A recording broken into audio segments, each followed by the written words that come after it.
yang ngantuk-ngantuk, yang bingung-bingung itu apa? Begitu saya lihat kitabnya anak-anak, nggak ada maknanya cuma lam utawi, lam utawi. Ya, tafsir Jalalain ini kalian mutlak harus ngaji. Santri kalau ngaji tafsir Jalalain jadi orang besar, insya Allah alim. Maka mazhabnya Imam Hanafi dia tuhurna, sehingga perempuan itu suci. Maka dari itu ketika sudah suci, perempuan itu sudah suci dari haid, walaupun belum bersuci, belum mandi, maka boleh dijimai. Tapi kalau kata Imam Syafi'i bukan hatta yathurna, tapi toknya tasydid, itu yang dimaksudnya. Dengan haknya ditasydidkan hatta yatahharna. Jima di dalam haid itu, jima itu adalah kubul. Kubul itu dalam depan. Kalian kalau jadi laki-laki, kalau mau jimai istri, itu udah jalan depan aja. Enggak usah ke anus, jalan depan kemana sampai ke kelak dulu orang kuping pusat udah enggak tidak.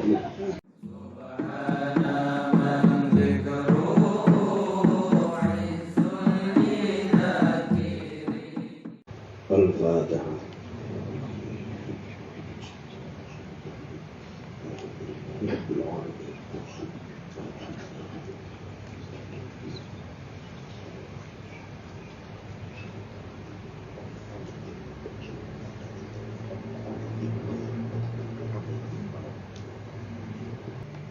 أعوذ بالله من الشيطان الرجيم. بسم الله الرحمن الرحيم. ويسألونك عن المحيض قل هو أذى فاعتزلوا النساء في المحيض. الآية. ويسألونك lan pada takon sapa wong kabeh ka ing sira anil mahid saking masalah haid. Ai anil haid, al hadis saking haid.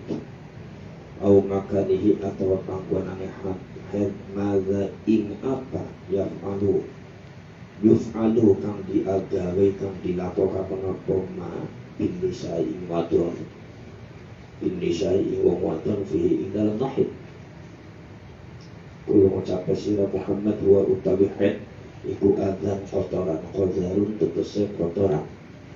Au mahalluhu atawa panggonane kotoran fa'tazilu mangka genggangana sira kabeh ngaduana sira kabeh misana sira kabeh an-nisa ing wong wadon ai utruku tegese ninggalana sira kabeh waqahuna ing menyetubuhi wong wadon waqahna ing jima waktu ing wong wadon fil mahid ing dalam waktu haid ai waktihi tegese waktu haid au makanihi atau panggonane haid.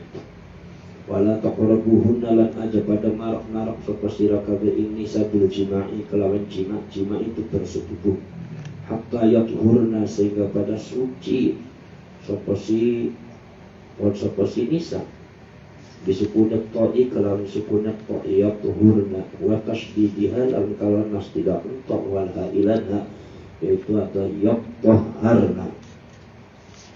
yatahharna bersuci. Jadi masalah haid pernah ditanya bagaimana haid itu, kemudian kata Rasulullah, kata Allah, katakan Muhammad, haid itu adalah kotoran.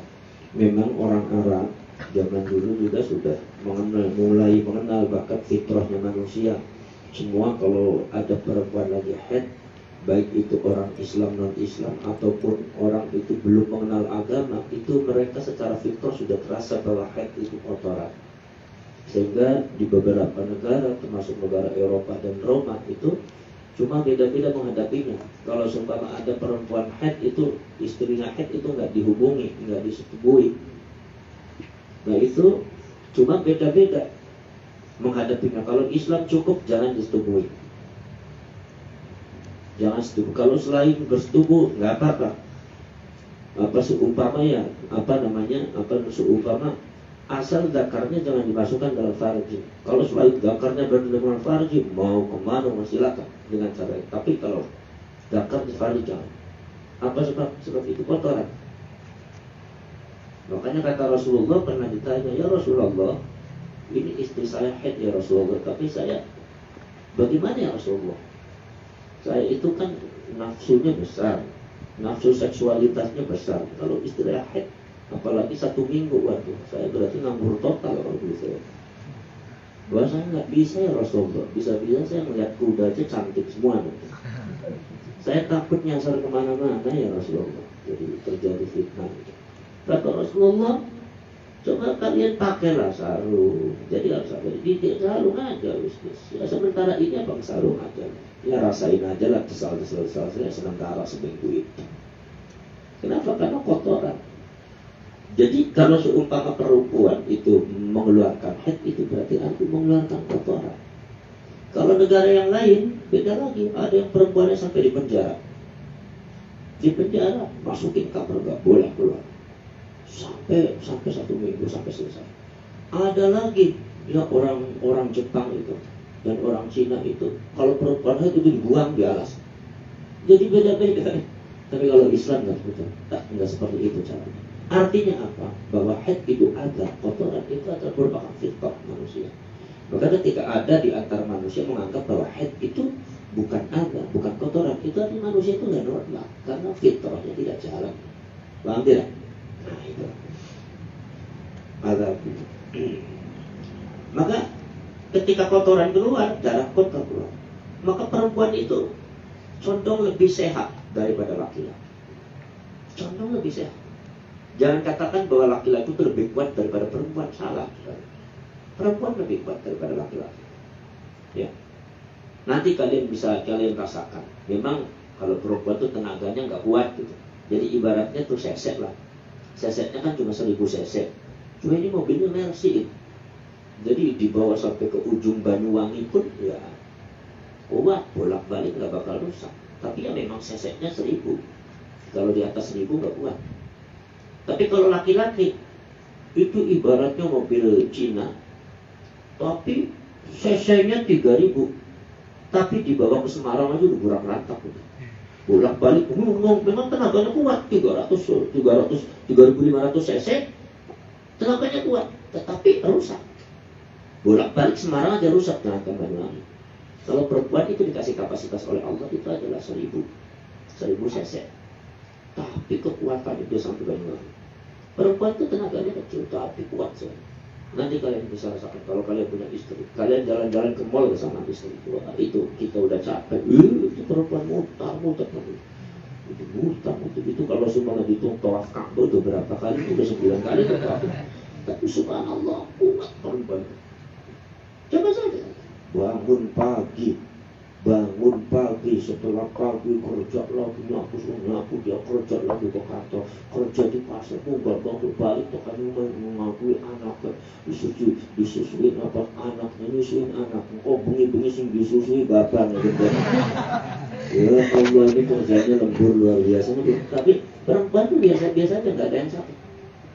Makanya kalau perempuan itu lebih sehat daripada laki-laki. Kenapa? Karena kotoran selalu dikeluarkan. Oli yang kotor keluar terus, ganti oli sebulan sekali. Gimana mesinnya nggak bagus? Nah kalau laki-laki nggak pernah ganti olinya itu minat dunia ilal akhirat sudah itu yang namanya laki-laki itu. Jadi makanya laki-laki ini kotor kan? Makanya kata Rasulullah, alaikum bil fasdi wal hujamah. Bagi kalian semua laki-laki yang sering bekam, yang sering fasad diambil darah kotornya, kemudian hujamah. Kalau di dalam TNI dan kepolisian itu adalah donor darah. Kalian kalau donor darah sehat kan? Darah kotornya dikeluarkan. Jadi kalian akan berdoa. Kalau kalian bekam darah kotornya keluar, itu insya Allah kalian jadi orang sehat. Nah itu. Nah makanya perempuan siklusnya tiap bulan terus. Laki-laki bekam tiap bulan aja puyeng. Perempuan tidak. Udah setiap bulan. Bukan 1 hari, 6 hari bersih itu mesin.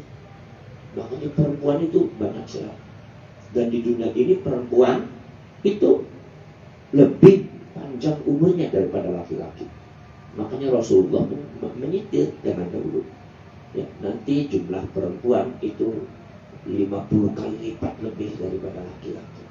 Jadi kalau seumpama satu perempuan ini ngejar orang laki-laki satu. Apa 50 perempuan itu mending mencar satu laki-laki. Kenapa sebabnya? Sebab sehat terus gitu, panjang umurnya. Kalau laki-laki tuh ber-60 tahun, 30 tahun, 70 tahun pada belum perlu. Coba lihat ibu-ibu tuh. Umur berapa bu? 67 tahun. Masih gawa bagian gawa apa bu? Gawa kecapu kan bagian pasar dia tuh. Gawa kecapu itu kalau saya aja umur sekarang saya itu apa semua 50 tahun bawa kecapu bolak-balik tiap pagi sakit saya. Ibu-ibu umur 65 tahun, 67 tahun. Tapi saya lihat ibu-ibu. Coba lihat bapak-bapak yang umur 67 tahun udah melakukannya aja terbulan gede. Ya. Mau menceratin apa mau mancerin mau lompat ke satu tempat kering gede terus sudah nggak jadi. Tapi kalau perempuan ibu-ibu nggak tok. Kenapa? Karena mesinnya kagak. Makanya perempuan lebih banyak daripada laki-laki. Rasulullah sudah menyitir seperti itu. Makanya Rasulullah menitipkan apa? Janda. Barang siapa yang minum janda tua, janda yang sudah tidak mampu, janda tua, maka dia akan hidup bersama nanti di surga. Kenapa Rasulullah kok nitipnya janda, bukan budak? Karena lebih banyak janda daripada budak. Ya. Di budak saja kali-kali yang budak itu cuma saya saja, tapi yang janda kan banyak.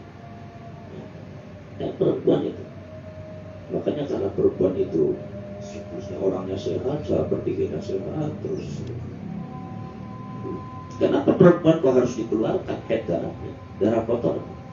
Karena mempengaruhi psikologi manusia. Karena manusia Allah menciptakan perempuan secara fitrah itu diberi emosi 90% isi emosi, 90% isi nyewot. Jadi perempuan itu mahalul nyewot, didik nyewot, marah terus, isinya marah terus. Maka tadi itu harus dikeluarkan darahnya. Kalau nggak dikeluarkan bisa jeplak tuh mesinnya, panas terus ya, bisa jeplak tuh, trafonya rusak, kebakar. Maka itu harus diganti terus, olinya diganti, kabelnya diganti terus supaya jeplak. Itu Rasulullah kan servisnya itu sebulan sekali tuh. Kalau nggak jeplak, makanya kalau perempuan kalau nggak head jeplak. Nah di antara begitu. Kalau perempuan itu kalau headnya pengen lancar punya suami, headnya lancar. Biasanya kalau perempuan tuh nggak punya suami itu kadang-kadang 40 tahun nanti udah menopause, nggak keluar darahnya. Nah itu bahaya, nyewa terus. Mulanya kalau nggak kawin marah banget gitu. Mau nanya sekian coba kawin tidak lah. Umur 40 tahun nggak kawin, setiap ada orang lewat dimalain semua, siapa sih salah? Dewek sih salah, beli kawin. Makanya kalau ada perempuan dan tidak punya suaminya meninggal, itu jarak 1 bulan, 1 tahun, 2 tahun, wis nyewat baik gitu, istri nyewat salah baik gitu, uang lewat baik salah, dia mengorang, dulu mengorang, udah mengkaitkan salah semua. Sebetulnya yang salah itu bukan orangnya, dia nggak kawin.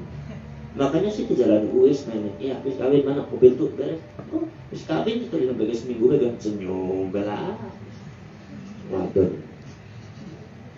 itu agak ya.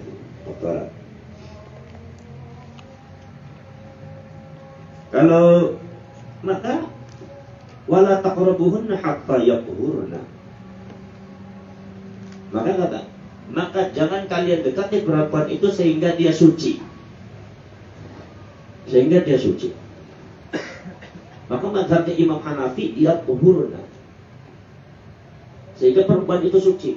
Maka dari itu ketika sudah suci, perempuan itu sudah suci dari haid, walaupun belum bersuci, belum mandi, maka boleh dijimai.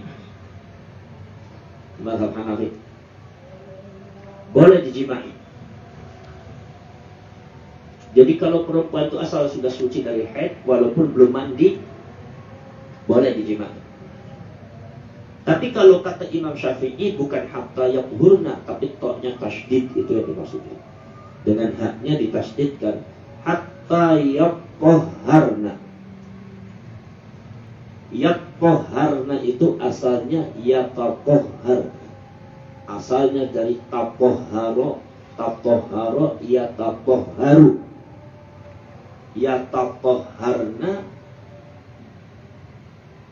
kemudian taknya disukunkan, mau diidghamkan dengan to, yataqharna, taknya diganti to, yato. yatahharna, diidghamkan tasydid, yatahharna.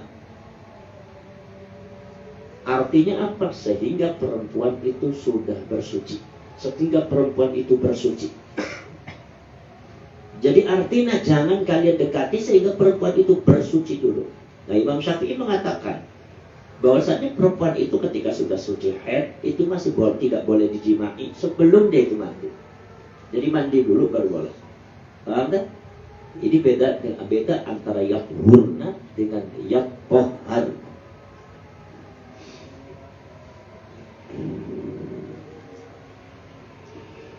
Wa fihi dan iku ing dalam tasdidu hawalaha itu wa mutta'ita itu wa maqtafil asli ing dalam asli fit ta'if ing dalam ta' ayah tasilna tegese atus sapa wadon kabeh ba'da tu'ahi sawise terputus haid. Wa idza tatahharna la takalan is bersuci sapa nisa fakturunna maksud Allah Gusti Allah taala bitajannubihi kelawan ngadoh-ngadohi jima' fil haid ing dalam haid wa huwa lan utawi jima' iku al-qubulu qubul dalam Arab wala ta'dulan aja liwat-liwat sapa siratu hu ing jima' ila ghairihi maning liyana qubul.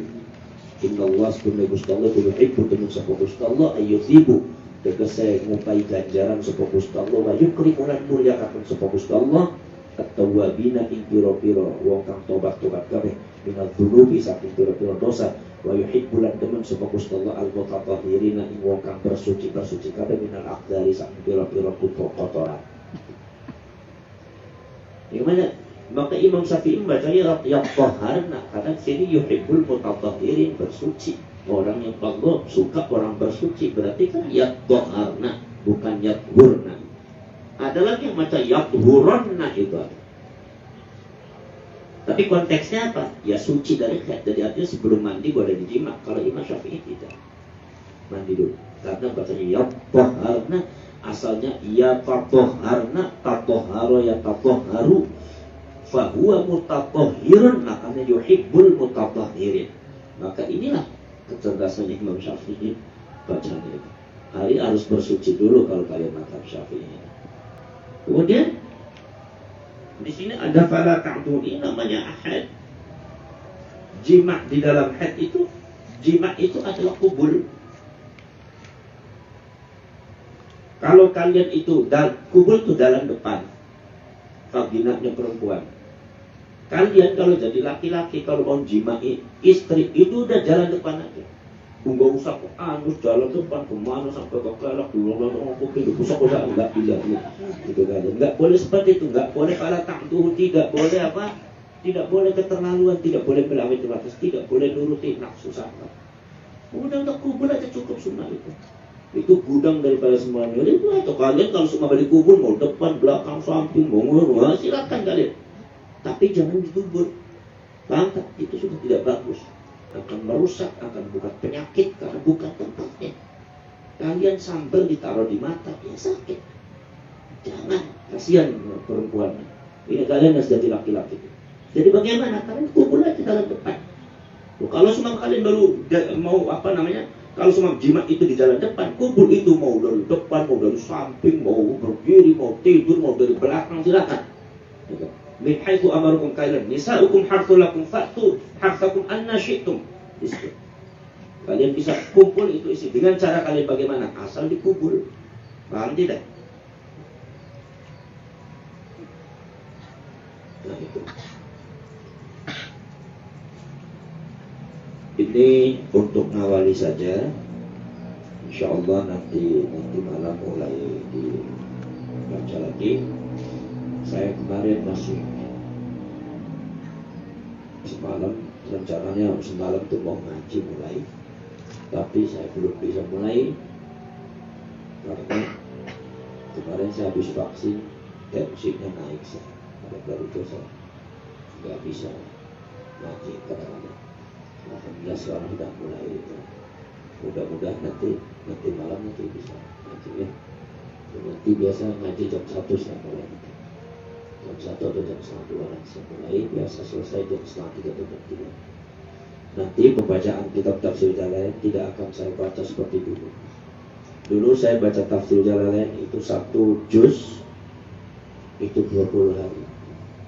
Jadi satu hari satu bacaan 4 lembar, 2 kali bacaan 8 lembar. Itu kekejar. Tapi bacanya cepatnya. Nanti yang ngantuk-ngantuk, yang bingung-bingung itu. Begitu saya lihat kitabnya anak-anak, nggak ada maknanya, maknanya cuma lam utawi, lam utawi. Ya, saya kaget waktu itu, karena saya diajari sama abah saya seperti itu. Abah dulu kalau baca sama sekali, saya kalau baca jadi kalau baca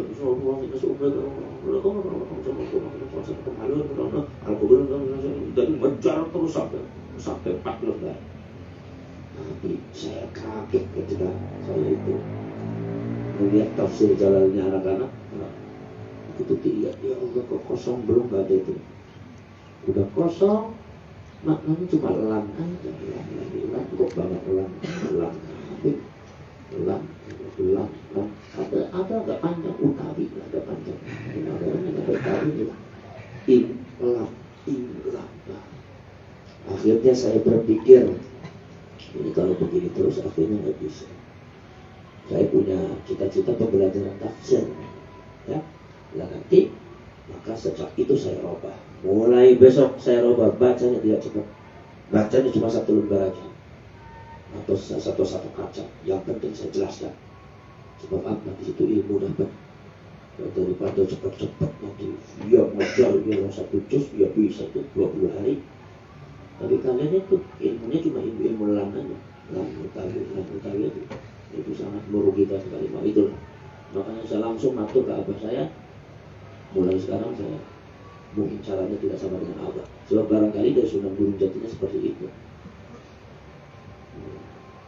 Kitab Syarhul Jalalan ini dari Sunan Gunung Jati, Syarhatullah. Saya tidak harus diteruskan para kalian semua. Maka tafsir Jalali ini adalah kunci daripada futuhul qalbi. Kebukaannya hati dalam masalah keimanan adanya tafsir Jalali. Tafsir Jalali ini kalian mutlak harus ngaji. Santri kalau ngaji tafsir Jalali jadi orang besar, insya Allah alim, pintar nanti, apalagi nanti bangsa orang bagus tafsir Jalali. Tapi kalau santri tidak ngaji tafsir Jalali, lihat aja perjalanan. Makanya pesantren dimanapun ada tafsir Jalali. Di Lirboyo ada tafsir Jalali, di Pelosok ada tafsir Jalali, Betuk ada, di Sarang ada, di Buntuk ada, di Kampung Al-Salim, Ciwaringin ada, semua tafsir Jalali. Jadi ini kunci daripada kalian yang akan jadi orang yang tidak terpikir di dalam. Makanya kalian, anak-anak santri, ya, khususnya umumnya santri Buntuk, khususnya santri yang ada di Sarang, wajib ngaji tafsir. Walau karena ngajinya itu adalah bil kuping, cuma benar. Begitu ngantuk, ngerti alhamdulillah, nggak ngerti ya udah baca istighfar aja banyak. Nah itu ngaji tafsir Jalalain, jangan tidak ngaji tafsir Jalalain. Nanti mungkin kalau tafsir Jalalain akan saya pegang terus. Saya yang baca sebab hubungannya dengan isnad. Kalaupun seumpama nanti ada pembelajaran tafsir Jalalain, ya mungkin nanti ada beberapa anak-anak ustadz yang saya tugaskan, ya, baca pembelajaran tafsir Jalalain. Tapi kalau yang sanad ambil, yang saya baca setiap Jumat itu harus saya baca. Saya itu hubungannya supaya dapat sama. Kemudian tafsir Jalalain ini nanti kalau seandainya nanti di Dirasatul Ulya, kalian di Alfiyah selesaikan, nanti kan di Dirasatul Ulya. Di Dirasatul Ulya itu nanti baca kitabnya tidak pakai makna Jawa supaya melatih kalian maharatus sama'. Jadi bacanya begini. Umpamanya Bismillahirrahmanirrahim. Nisa'ukum harthul lakum ay mahallu zar'ikum al-walada. Fatu harthakum ay mahallahu wa huwa al-qubul. Jadi begini saya jelaskan, begini maknanya. Terus jadi saya enggak pakai makna Jawa untuk melatih kalian semua. Nanti sedikit-sedikit pada akhirnya saya baca cepat. Subhanallah wa fuzahu lamma kana min al-lafzi halimun ay bi ta'khir al-'uqubat an mustahiqiha. Jadi lihat kata-kata dari tafsir itu kira-kira nanti 6 juz itu sudah dibaca 2 tahun setengah juz selesai. 6 juz 6 juz 5 kitab tafsir, nanti 6 juz kali 5 kan 30 juz. Ya kan? Jadi pembacaannya begitu. Jadi huruf di dirosatul ulya nanti pada waktu dirosa itu tidak ada makna Jawa. Makna Jawa nanti kalau di Qur'atul Kitab pakai selain dirosa makna Jawa. Kalau masih alfiah itu, nah ini apa ya makna Jawa. Tapi kalau kelas dirosatul ulya ada tafsir hadis fikih, usul tafsir, usul hadis, usul fikih, tarikh sejarah, dibacanya tidak pakai makna Jawa. Nanti kalau semua ada saya jelaskan itu. Waktu hartakum an-nasyidtum dan maka datangilah sawah kalian atau tempat menemukan kalian itu bahwa al-kubul di mana tempat itu adalah kubul.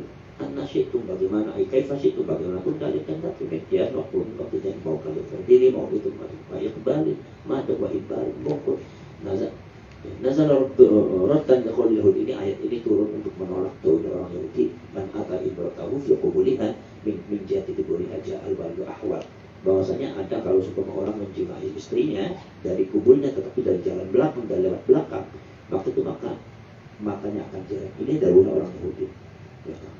Kemudian waqaddimu li anfusikum maka dahulukanlah untuk kalian untuk diri kalian sendiri al-amal soleh maksudnya beramal soleh kertasnya kayak sebelum itu baca bismillah dulu indal jima'i pada waktu mau jima. Jadi artinya bacaannya seperti itu. Jadi nggak ada makna Jawa nanti. Terus kalian mana mubtada mana khobar kalian sudah pandai sendiri. Nah nanti diharapkan nanti kalian bisa berharapus sama itu. Walaupun pada waktu isnad ngambil sanad ya pakai makna Jawa sebagai sanad supaya kalian juga bisa memberi makna Jawa. Ya. Jadi kalian nanti yang santri khususnya dari Sawu umumnya untuk santri harus ngaji tafsir jalan wajib ngantuk dipaksa nanti tafsir jalan kita barukan masyarakat. Saya pertama kali foto di tafsir jalan saya pada waktu ngaji tafsir jalan umur 11 tahun ya kan saya 11 tahun ke SD ya Mas Rami umur berapa Mas Rami? 10 tahun oh bayangkan 11 tahun saya sudah ngaji tafsir jalan sama apa saya pertama kali ngaji saya itu masih umur SD kelas 5 kalau nggak salah 11 tahun kalau kelas 4 atau kelas 5 kita sudah ya, jadi alhamdulillah foto di situ